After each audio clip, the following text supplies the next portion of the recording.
gave just a ton of options, different layouts. You didn't have to stick with their traditional layouts because most funeral homes, they use a big design company and they just throw it in a template and bada bang, bada bang. Or I Right, should say right. bada bang, bada boom, just an assembly line. It doesn't matter.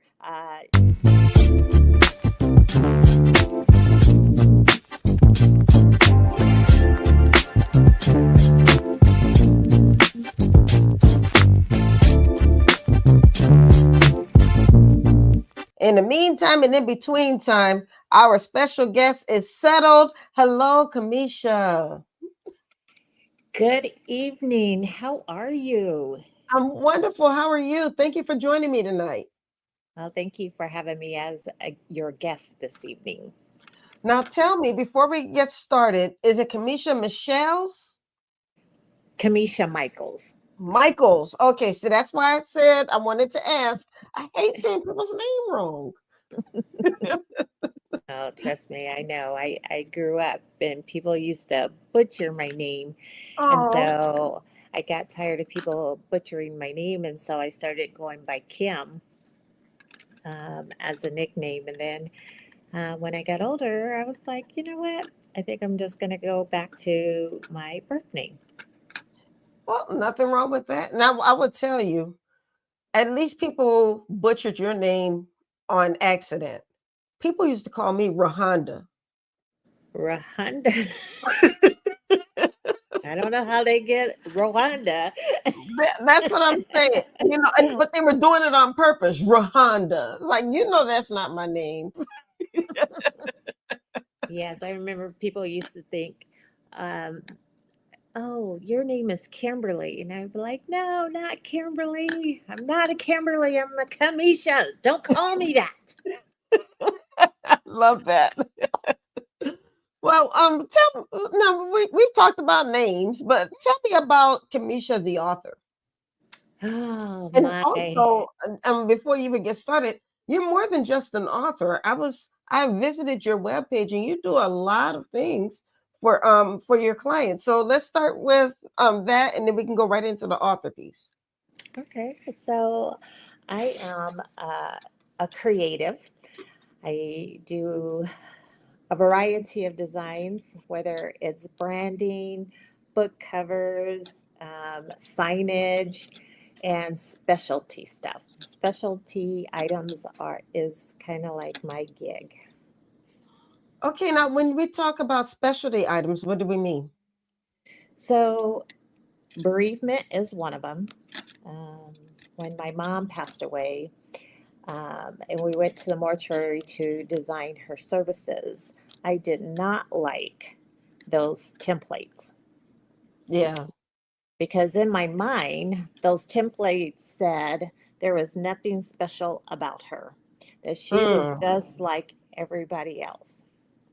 And so I didn't want my mom's last memory to be defined by a template. So that I makes decided to create my own bereavement line. Went back to the mortuary that serviced my mom and was a design specialist. I did a lot of their high profile funerals. well, And that's awesome because it's something that we don't think about until we have to think about it. mhm. So the fact that you saw this need and decided that you were going to move forward with creating something for other people, so they didn't have to go through this. And I love what you said is that the templates that you saw made it seem like there was nothing special about the person, and you needed people to see that there was a different way. That's right. That every life mattered.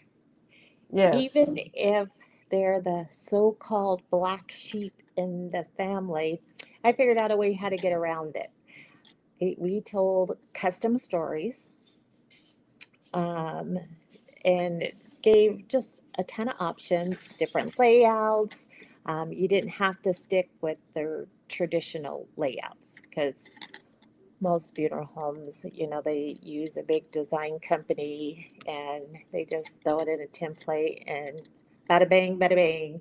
Or I Right, should say, right. bada bang, bada boom, just an assembly line. It doesn't matter. You know, thanks, I'll collect your money, but there's nothing really personal about it. And then when I just got to looking at the market and doing the research, I saw that businesses were also conditioned to accepting the same thing. There's nothing special about you. Here, buy this template. Let's just change your colors and slap your logo on, and you're done. And by the way, that'll be $5,000 for that. Mm-mm-mm.